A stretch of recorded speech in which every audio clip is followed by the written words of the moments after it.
Hello friends, hi, नमस्कार, welcome to my YouTube channel let's do and learn. Guys, आप सभी का मैं अपने यूट्यूब चैनल में बहुत बहुत स्वागत करती हूं। आज हम बात करने वाले हैं आने वाले जो सीटेट एग्ज़ाम है उसमें 2018 के बाल विकास के क्वेश्चंस जो थे उसके बारे में आज हम यहां पर डिस्कस करने वाले हैं। तो सबसे पहले बात करते हैं क्वेश्चन नंबर 1 की।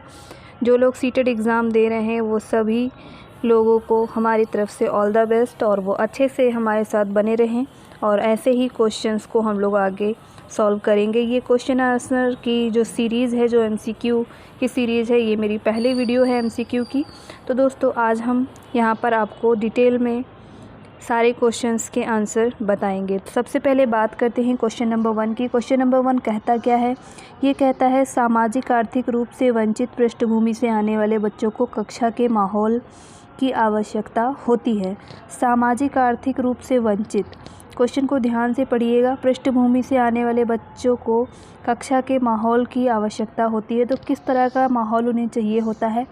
पहला जो इसका ऑप्शन है वो है उनकी भाषा के उपयोग को हतोत्साहित करता है ताकि वे मुख्य धारा की भाषा सीख सकें। बी ऑप्शन है बच्चों को उनकी क्षमताओं के आधार पर वर्गीकृत करता है। सी ऑप्शन है उन्हें अच्छा व्यवहार सिखाता है। चौथा ऑप्शन जो कि है उनके सांस्कृतिक और भाषाई ज्ञान को महत्व देता है तथा उनका उपयोग करता है। तो दोस्तों, यहाँ पर जो सबसे राइट आंसर है, आप जानते हैं कि ये समावेशी क्लास होती है, समावेशी कक्षा होती है, तो इसलिए जो यहाँ पर डी ऑप्शन है वो सबसे ज़्यादा बेस्ट ऑप्शन है। यानी उनके सांस्कृतिक और भाषाई ज्ञान को महत्व दिया जाएगा ये और उनका उपयोग किया जाएगा। तो ये हमारा यहाँ पर राइट आंसर होगा। आइए क्वेश्चन नंबर 2 की ओर चलते हैं। क्वेश्चन नंबर 2 कहता है कि कक्षा में सृजनात्मक और प्रतिभाशाली बच्चों के लिए आवश्यक हस्तक्षेप निर्भर करता है। तो ये क्वेश्चन के लिए 4 ऑप्शन है। पहला ऑप्शन है उनके प्रति स्नेही होने के नाते पर। दूसरा है उन्हें अन्य बच्चों को पढ़ाने की जिम्मेदारी देने पर।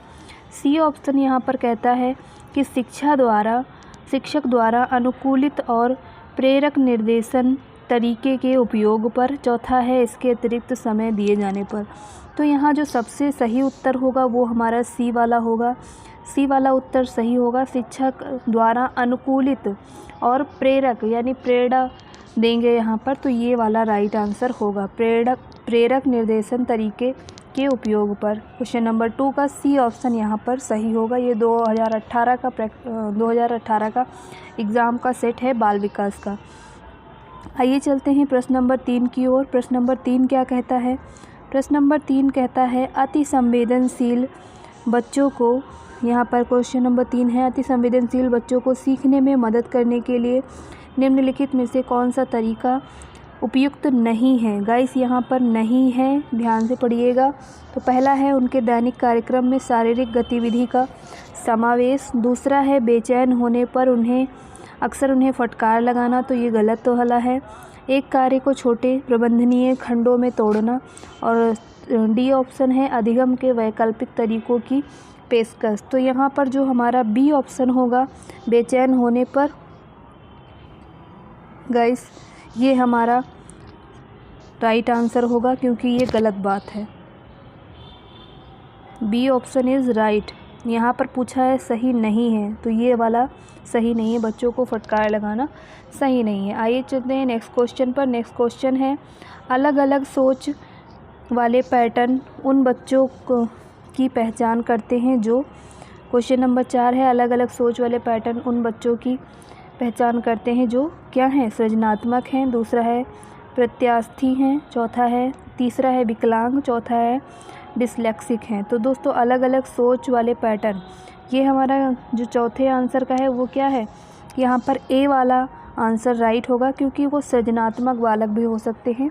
सृजनात्मकता का मतलब है कि वह मानवीय योग्यता, जैसे कि उनके अंदर कौन सी योग्यता है जिसके द्वारा वह किसी नई रचना या फिर विचारों को प्रस्तुत कर सके, इसी को हम क्या कहते हैं? सृजनात्मकता कहते हैं। इसीलिए इन बालक को सृजनात्मक बालक कहते हैं और ये अपनी एक अलग सोच, अपना एक अलग पैटर्न रखते हैं, तो इन्हें हम सृजनात्मक बालक कहेंगे। यहाँ पर ए वाला उत्तर जो है सही होगा। निम्न अगले क्वेश्चन की बात करते हैं।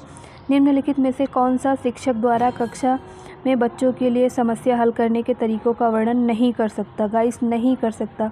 समस्या हल करने के तरीके का वर्णन नहीं कर सकता। 4 ऑप्शन होंगे। पहला ऑप्शन है यहाँ पर सोच विचार परीक्षण और विभिन्न उत्तरी जैसी शब्दावली का प्रयोग करना। बी ऑप्शन है यहाँ पर अभिसरण उत्तरों वाले प्रश्न पूछना।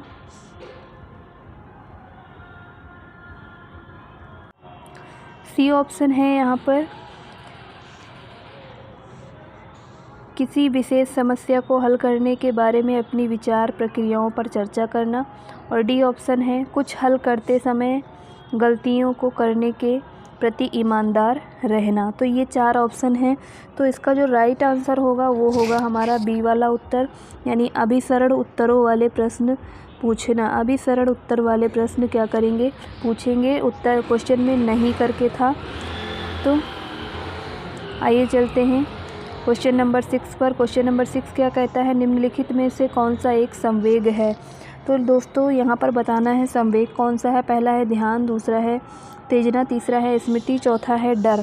तो यहाँ पर कौन सा जो है हमारा संवेग कौन सा है ये बताना है। तो क्वेश्चन नंबर 6 का जो आंसर होगा वो होगा डी, डर। डर क्या होता है? डर एक संवेग है और ये भावात्मक संवेग है। जब मनुष्य क्या करता है कि जैसे उसका शरीर क्या कर जाता है, डर जाता है या उद्दीपन वहाँ पर उत्पन्न हो जाता है, तो इस अवस्था को हम संवेग कहते हैं। जैसे संवेग कई प्रकार के होते हैं, जैसे हो गया डर, हो गया भय, हो गया क्रोध, हो गया चिंता, हो गई, ये सारी चीज़ें हमारी संवेग के अंतर्गत आती हैं। नेक्स्ट बात करते हैं क्वेश्चन नंबर 7 की।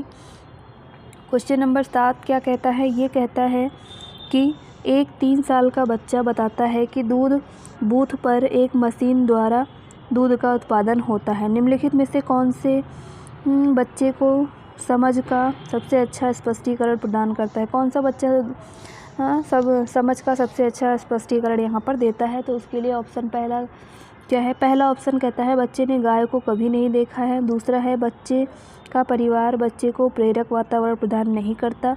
और यहाँ सी ऑप्शन है बच्चे को दुनिया का बहुत सीमित अनावरण ज्ञान है। चौथा है बच्चे का जवाब बूथ से दूध खरीदने के अनुभव पर आधारित है। तो दोस्तों यहाँ जो 7वें प्रश्न का आंसर है वो है हमारा बच्चे का जवाब दूध बूथ से दूध खरीदने पर अपने अनुभव के आधार पर ये है। यहाँ पर डी ऑप्शन यहाँ पर सही होगा। डी वाला उत्तर राइट आंसर होगा। आइए बात करते हैं क्वेश्चन नंबर 8 की ओर चलते हैं। क्वेश्चन नंबर 8 क्या कहता है? क्वेश्चन नंबर 8 कहता है निम्नलिखित में से कौन सा शिक्षक की भूमिका का सबसे अच्छा वर्णन करते हैं? पहला है पाठ्यक्रम को समझकर पूरा करने के साथ साथ दोहराने के लिए पर्याप्त समय देना महत्वपूर्ण है। बी ऑप्शन है आराम के लिए जगह बनाना, जहां बच्चे क्या कर सके संवाद और पूछताछ के माध्यम से सीखें। सी ऑप्शन है कक्षा में शिक्षक की सबसे महत्वपूर्ण भूमिका अनुशासन को बनाए रखना है। और डी ऑप्शन है एक शिक्षक को निर्धारित पाठ्यक्रम का पालन करना चाहिए। तो आप सब बताइए क्वेश्चन नंबर 8 का आंसर क्या होगा, गेस करिए। तो गाइस यहाँ जो क्वेश्चन नंबर 8 का आंसर होगा वो होगा बी वाला ऑप्शन, यानी आराम के लिए जगह बनाना जहाँ बच्चे संवाद और पूछताछ के माध्यम से क्या करें, सीखें। ये हमारा इसका सही वर्णन होगा। इसका सही उत्तर बी ऑप्शन यहाँ पर राइट आंसर होगा।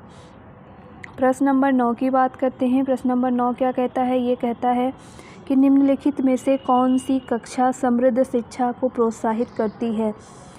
समृद्ध शिक्षा को प्रोत्साहित कौन सी करती है, कौन सी शिक्षा? तो पहला है अलमारी में अच्छी तरह संगठित सामग्री वाली कक्षा, जहां सामग्री को सप्ताह में एक बार मुक्त खेल के लिए बाहर लाया जाता हो। दूसरा है पाठ्यक्रम सामग्री द्वारा संचालित संचरित और योजनाबद्ध अधिगम वाली कक्षा। तीसरा ऑप्शन जो इसका होगा वो क्या है? तीसरा जो इसका ऑप्शन है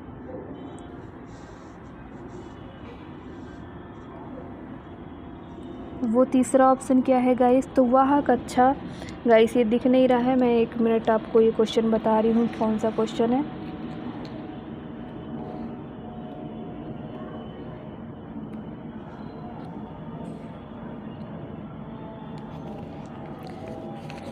जो तीसरा ऑप्शन है वो क्या है कि वह कक्षा जिसमें प्रदर्शित विभिन्न प्रकार की सामग्री बच्चों की पहुंच से परे हों ताकि सामग्री लंबे समय तक चलती रहे।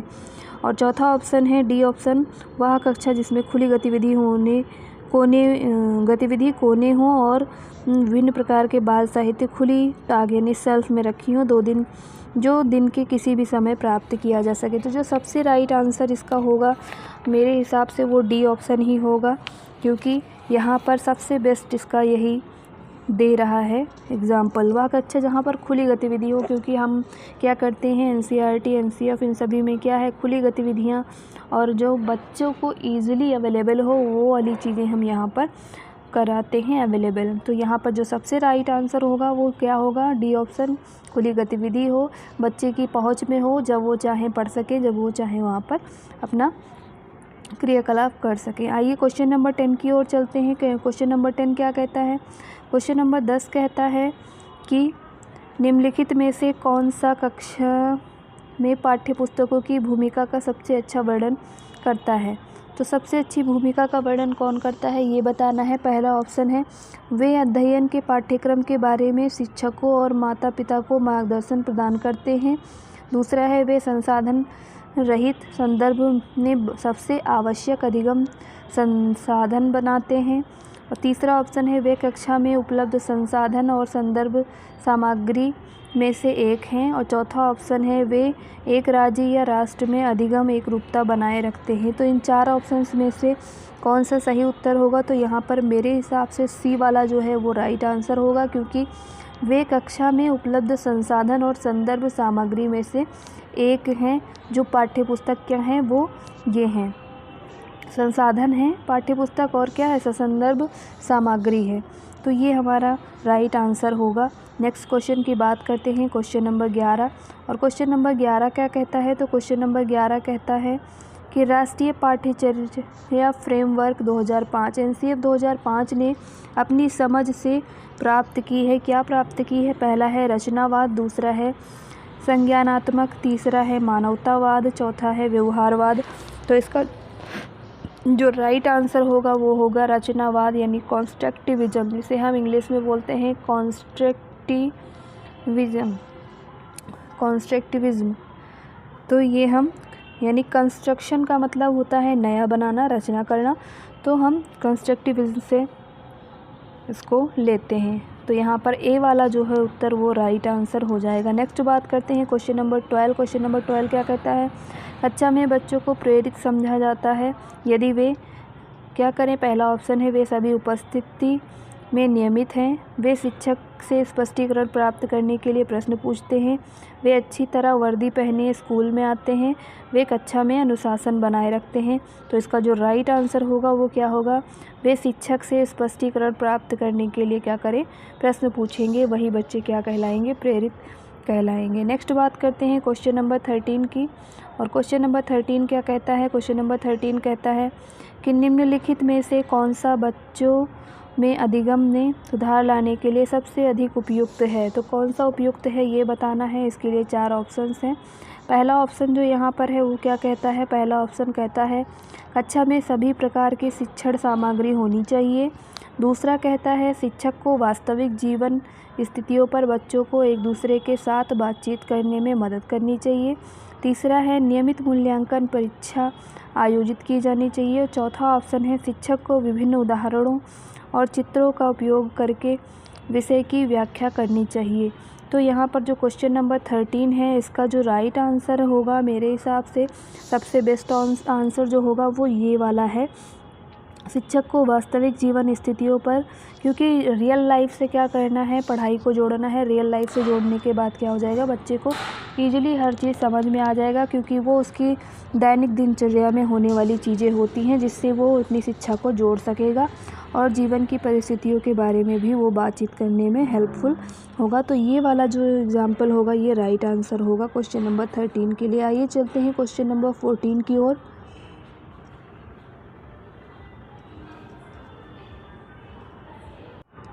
क्वेश्चन नंबर 14 कहता है कि अनुशासन जो अधिगम वातावरण में एक महत्वपूर्ण भूमिका निभाता है किस तरह की मदद करता है। तो अगर बात करें अनुशासन की तो यहाँ पर चार ऑप्शन दे रखे हैं। पहला है शिक्षक को निर्देश देने में, दूसरा है बच्चों को उनके पाठ रटकर याद करने में। तीसरा है बच्चों को अपनी शिक्षा को विनियमित कर और मॉनिटर करने के लिए। चौथा है चुप्पी साधे रखने में। वो क्वेश्चन क्या पूछ रहा है, अनुशासन जो अधिगम वातावरण में एक महत्वपूर्ण भूमिका निभाए, मतलब कौन सा अनुशासन है जो अधिगम में हेल्पफुल होगा, तो ये हमें बताना है। क्वेश्चन नंबर 14 का जो राइट आंसर होगा वो क्या होगा, बच्चों को अपनी शिक्षा को विनियमित और मॉनिटर करने के लिए वहाँ पर क्या करने चाहिए, अनुशासन उनको ये वाली होनी चाहिए उनके अंदर कि वो अपनी शिक्षा को विनियमित कर सकें। तो ये वाला यहाँ सी ऑप्शन जो है वो राइट आंसर होगा। क्वेश्चन नंबर 15 की ओर बढ़ते हैं। 15 क्या कहता है, क्वेश्चन नंबर 15 कहता है कि आनुवंशिकता और पर्यावरण की भूमिका के बारे में निम्नलिखित में से कौन सा कथन सत्य है। आनुवंशिकता यानी यहाँ पर क्या पूछा गया, एनवायरनमेंट और साथ ही साथ हेरिडिटी, इन दोनों का क्या महत्वपूर्ण भूमिका है, इसके बारे में कौन सा कथन यहाँ पर सही है। पहला है अच्छी देखभाल और पौष्टिक आहार बच्चे के किसी भी जन्मजात विकार को दूर कर सकता है। दूसरा यहाँ पर बी ऑप्शन है, बी ऑप्शन कहता है पर्यावरण केवल बच्चे के भाषा विकास में महत्वपूर्ण भूमिका निभाता है। तीसरा है विकास के कुछ पहलू आनुवंशिकता और कुछ अन्य महत्वपूर्ण से अधिक प्रभावित होते हैं। क्वेश्चन नंबर 15 का डी ऑप्शन है कि सीखने और प्रदर्शन करने की एक बच्चे की क्षमता जीनों द्वारा पूरी तरह से निर्धारित की जाती है। तो क्वेश्चन नंबर 15 का जो सही उत्तर होगा वो होगा सी वाला कि विकास के कुछ पहलू आनुवंशिकता यानी हेरिडिटरी और कुछ अन्य महत्वपूर्ण पहलू अधिक प्रभावित होते हैं। तो ये हमारा इसका सही उत्तर हो जाएगा। आइए चलते हैं प्रश्न नंबर 16 की ओर। और प्रश्न नंबर 16 क्या कहता है, प्रश्न नंबर 16 कहता है कि निम्नलिखित में से कौन सा कथन पियाजे के सिद्धांत के अनुसार कहा नहीं जा सकता है, यानी इसमें कौन सा पियाजे का सिद्धांत को फॉलो नहीं कर रहा। तो पहला है निरंतर अभ्यास से अधिगम होता है। दूसरा है बच्चे अपने पर्यावरण पर क्रिया करते हैं। तीसरा है विकास गुणात्मक चरणों में होता है। चौथा है बच्चे अपनी दुनिया के बारे में ज्ञान का निर्माण और उपयोग करते हैं। तो ये जो हमारा 4 ऑप्शन है इसमें राइट आंसर जो होगा वो होगा हमारा ए वाला, यानी कि पियाजे के सिद्धांत के अनुसार कहा नहीं जा सकता। तो क्या नहीं कहा जा सकता, निरंतर अभ्यास से अधिगम होता है। इन्होंने ये बात नहीं कही है क्योंकि निरंतर अगर अभ्यास की प्रैक्टिस की जो बात की है उन्होंने किसने की है, तो थॉर्नडाइक साहब ने की है, थॉर्नडाइक ने की है, इसलिए ये इनके अकॉर्डिंग नहीं है। तो आइए चलते हैं अगले क्वेश्चन की ओर। अगला क्वेश्चन है क्वेश्चन नंबर 17। और क्वेश्चन नंबर 17 क्या कहता है, ये कहता है निम्नलिखित में से कौन सी पूर्व संक्रियात्मक विचार की एक सीमा नहीं है। पूर्व संक्रियात्मक अवस्था का पूछा है। तो पहला जो ऑप्शन है ये है अहमान्यता, दूसरा ऑप्शन है अनुत्क्रमणिता, तीसरा ऑप्शन है ध्यान केंद्रित करने की प्रवृत्ति और चौथा है प्रतीकात्मक विचार का विकास। तो इन चारों ऑप्शंस में से जो राइट आंसर होगा वो होगा प्रतीकात्मक विचार का विकास। ये वाला जो है इनकी एक सीमा के अंदर नहीं है। तो ये हमारा राइट आंसर होगा डी वाला ऑप्शन। आइए चलते हैं प्रश्न नंबर 18 पर। और प्रश्न नंबर 18 क्या कहता है, प्रश्न नंबर 18 कहता है कि डैश के अलावा निम्नलिखित कारणों से खेल युवा बच्चों के विकास में एक महत्वपूर्ण भूमिका निभाता है।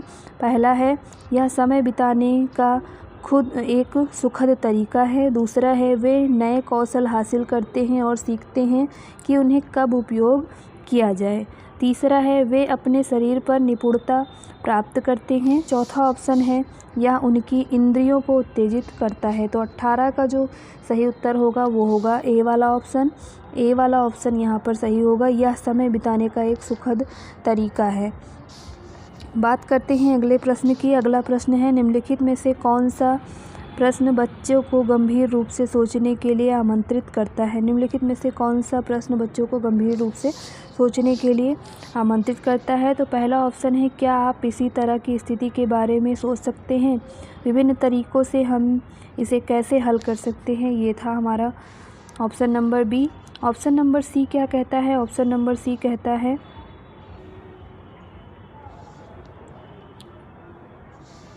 क्या आप इसका उत्तर जानते हो। और चौथा है सही जवाब क्या है। तो इसमें प्रश्न नंबर 19 में जो राइट आंसर होगा वो होगा हमारा बी वाला ऑप्शन।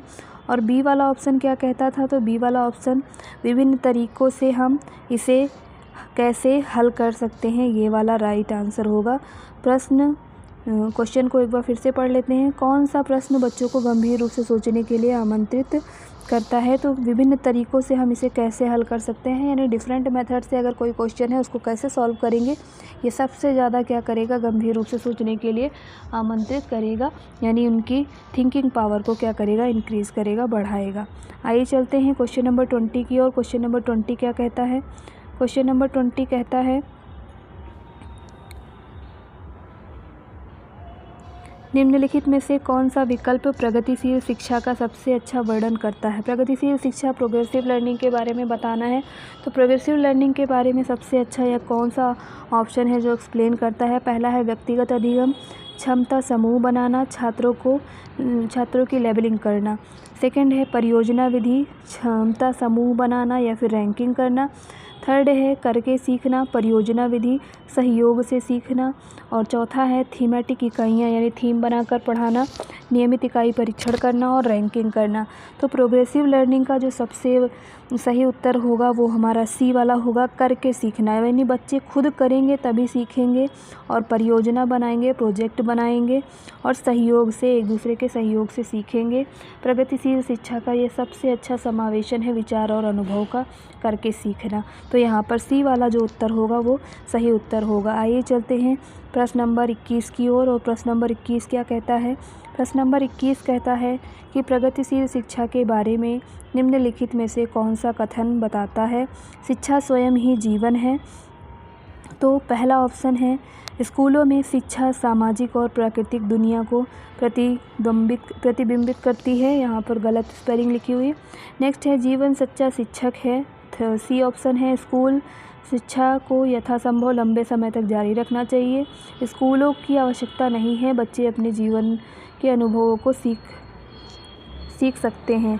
प्रगतिशील शिक्षा के बारे में निम्नलिखित में से कौन सा कथन बताता है, शिक्षा स्वयं ही जीवन है। तो ये जो लाइन है इसको कौन सबसे ज़्यादा एक्सप्लेन कर रहा है, ये हमें बताना था। क्वेश्चन नंबर 21 का जो ए वाला ऑप्शन है वो क्या है, सही है। स्कूलों में शिक्षा सामाजिक और प्राकृतिक दुनिया को प्रतिबिंबित करती है, यानी दोनों के बारे में बताती है, तो ये इसका सही उत्तर होगा। आइए चलते हैं क्वेश्चन नंबर 22 की, और जो हमारा कोहलबर्ग के सिद्धांत से लिया गया है। कोहलबर्ग साहब क्या कहते हैं, ये कहते हैं कोहलबर्ग के सिद्धांत के योगदान के रूप में निम्नलिखित में से किसे माना जा सकता है। तो पहला है या नैतिक तर्क और कार्रवाई के बीच एक स्पष्ट संबंध स्थापित करता है। दूसरा है उनका विश्वास है कि बच्चे नैतिक दार्शनिक हैं।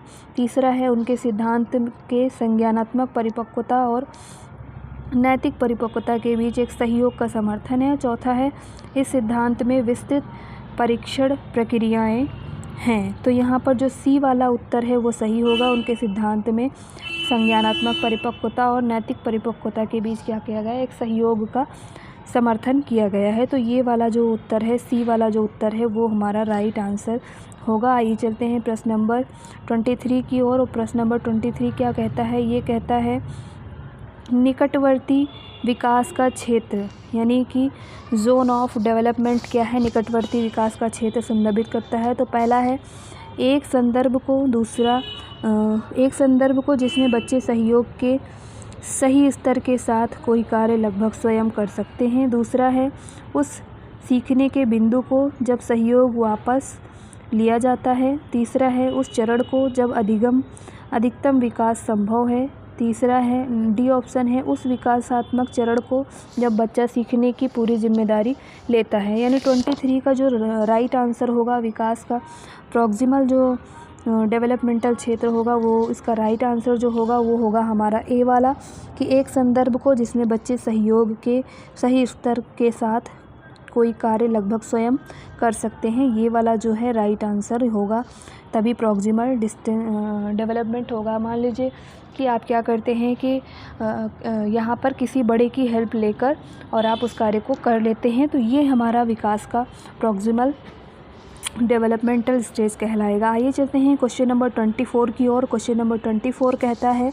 कि एक उभयलिंगी व्यक्तित्व में पहला ऑप्शन है दृढ़ और अहंकारी होने की आदत है। बी ऑप्शन कहता है समाज में प्रचलित रूढ़िवाद लिंग भूमिकाओं का पालन करता है। तीसरा है स्त्री लक्षणों वाले पुरुषों को संदर्भित करता है। और चौथा है में आमतौर पर माने गए मर्दाना और स्त्री गुणों का समायोजन होता है। तो उभयलिंगी व्यक्तित्व का क्या मतलब होता है ये बताना है। तो इसमें डी ऑप्शन जो है हमारा होगा, आमतौर पर माने गए मर्दाना और स्त्री गुणों का समायोजन होता है उभयलिंगी व्यक्तित्व के अंदर। तो यानी ये यहाँ पर राइट आंसर होगा। आइए चलते हैं प्रश्न नंबर 25 की ओर। प्रश्न नंबर 25 क्या कहता है? प्रश्न नंबर 25 जो है कहता है, गाइस ये क्वेश्चन भी कट गया है, मैं इसको रीड कर देती हूँ।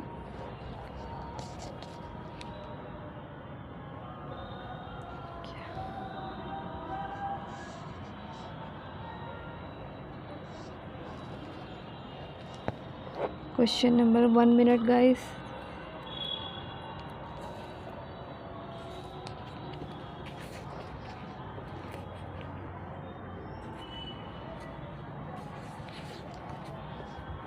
क्वेश्चन नंबर 25 कहता है बच्चे डैश को छोड़कर अन्य सभी के द्वारा लिंग भूमिकाएं ग्रहण करते हैं। अन्य सभी को छोड़कर लिंग भूमिकाएं ग्रहण करते हैं। किसको छोड़कर? तो पहला है संस्कृति, दूसरा है ट्यूशन, तीसरा है मीडिया, चौथा है सामाजिकरण। तो बच्चे डैश को छोड़कर अन्य सभी लिंग भूमिकाएं ग्रहण करते हैं। तो इसका जो राइट आंसर होगा क्वेश्चन नंबर 25 का वो होगा हमारा ऑप्शन नंबर बी, यानी कि ट्यूशन। ट्यूशन क्या होगा यहाँ पर? गलत आंसर है, यानी राइट आंसर है। तो ये ट्यूशन जो है हमारा वो राइट आंसर होगा। आइए चलते हैं प्रश्न नंबर 26 की ओर। प्रश्न नंबर 26 क्या कहता है? प्रश्न नंबर 26 कहता है मानवीकृत परीक्षणों की आलोचना में से एक है। तो पहला ऑप्शन है परीक्षण बड़ी आबादी पर लागू नहीं किया जा सकता, वे बच्चे की क्षमता की स्पष्ट तस्वीर नहीं देते। और सी ऑप्शन है वे मुख्य रूप से मुख्यधारा की संस्कृति का प्रतिनिधित्व करते हैं इसलिए पक्षपाती होते हैं। डी ऑप्शन है उनकी भाषा को समझना मुश्किल होता है। तो क्वेश्चन नंबर 26 का जो राइट आंसर होगा वो सी ऑप्शन होगा, वे मुख्य रूप से मुख्यधारा की संस्कृति व प्रतिनिधित्व करते हैं इसलिए पक्षपाती हैं। तो ये वाला हमारा राइट आंसर होगा। क्वेश्चन नंबर 27 की ओर चलते हैं। क्वेश्चन नंबर 27 क्या कहता है? ये कहता है कि एकाधिक बुद्धिमानी का सिद्धांत कहता है कि पहला है पेपर पेंसिल परीक्षण सहायक नहीं है, दूसरा है प्रभावी अध्ययन द्वारा बुद्धि पढ़ाई जा सकती है, तीसरा है बुद्धि तेज़ी से बढ़ाई जा सकती है, बुद्धि कई प्रकार की हो सकती है। क्वेश्चन नंबर 27 का डी वाला जो आंसर है वो सही होगा, क्योंकि बुद्धि क्या होगी? कई प्रकार की हो सकती है। आइए चलते हैं प्रश्न नंबर 28 की ओर। प्रश्न नंबर 28 क्या कहता है? ये कहता है शिक्षक सीखने के लिए मूल्यांकन और सीखने के मूल्यांकन दोनों का उपयोग कर सकते हैं। पहला ऑप्शन इसके लिए है आवधिक अंतरालों पर बच्चे के प्रदर्शन का आकलन करने और उसके प्रदर्शन को प्रमाणित करने में। दूसरा है बच्चे की प्रगति की निगरानी और उनके सीखने के अंतराल को भरने के लिए उचित लक्ष्य निर्धारित करने में। तीसरा ऑप्शन है बच्चे की प्रगति और उपलब्धि स्तर को जानने में। डी ऑप्शन है बच्चे को सीखने की ज़रूरत को जानने और तदनुसार शिक्षण रणनीति का चयन करने में। तो क्वेश्चन नंबर जो 28 का राइट आंसर होगा वो सी ऑप्शन है, बच्चों की प्रगति और उपलब्धि स्तर को जानने में क्या करते हैं? हेल्प करते हैं। मूल्यांकन यानी इवैल्यूएशन क्या करता है? तो ये हेल्प करता है बच्चों की प्रगति और उपलब्धि के बारे में। आइए चलते हैं प्रश्न नंबर 29 की ओर। प्रश्न नंबर 29 क्या कहता है? प्रश्न नंबर 29 कहता है कि निम्नलिखित में से कौन सा सतत और व्यापक यानी कि सतत और व्यापक मूल्यांकन से संबंधित नहीं है। तो कौन सा जो है सतत और व्यापक मूल्यांकन से संबंधित नहीं है? पहला ऑप्शन है या विभिन्न शिक्षा क्षेत्रों में बच्चों की उपलब्धि पर केंद्रित है। बी ऑप्शन है या बच्चों को धीमे, खराब व बुद्धिमान के रूप में चिन्हित करने में उपयोगी होता है। सी ऑप्शन है इसे भारत के शिक्षा के अधिकार अधिनियम द्वारा अनिवार्य किया गया है। और डी ऑप्शन है या शिक्षण अधिगम प्रक्रिया का एक अभिन्न अंग है। तो ये 4 जो है ऑप्शंस में से जो राइट आंसर है क्वेश्चन नंबर 29 का आंसर वो क्या है, तो वो है हमारा बी वाला ऑप्शन सही होगा, क्योंकि बच्चों को धीमे, खराब बुद्धि या बुद्धिमान के रूप में चिन्हित करने में उपयोग इसका किया जाता है। ये गलत है, यानी कि यहाँ पर ये वाला आंसर सही होगा। सतत और व्यापक मूल्यांकन इसलिए नहीं किया जाता। आइए चलते हैं क्वेश्चन नंबर 30 की ओर। क्वेश्चन नंबर 30 कहता है बच्चों में प्रतिभाशालीता डैश के कारण हो सकती है। प्रतिभाशालीता बच्चों में क्यों होती है? पहला है सफल माता पिता, दूसरा है अनुशासित दिनचर्या, तीसरा है आनुवांशिकता और वातावरण के बीच एक अंतःक्रिया, चौथा जो ऑप्शन है हमारा वो क्या है? चौथा ऑप्शन है हमारा एक संसाधन समृद्ध वातावरण। तो यहाँ पर जो राइट आंसर होगा वो होगा हमारा सी वाला, यानी आनुवांशिकता। और आनुवांशिकता के अलावा और क्या है यहाँ पर? तो वो है पर्यावरण के बीच अंतःक्रिया। तो दोस्तों ये थे हमारे 2018 के 30 क्वेश्चंस जो कि बाल विकास के थे। उम्मीद करती हूँ आपको ये वीडियो पसंद आई होगी। ऐसी ही क्वेश्चन की सीरीज़ के लिए आप हमारे साथ बने रहिए। और मैं कोशिश करूँगी कि जितने भी जो है एग्ज़ाम हुए हैं उन सारे एग्ज़ाम्स के पेपर आपको अवेलेबल करा के उसके बाद मैं प्रैक्टिस सेट आप लोगों को प्रैक्टिस कराऊँगी। तो ऐसी ही वीडियोज़ के लिए आप हमारे साथ बने रहिए। Thank you for watching. Have a nice day. Take care.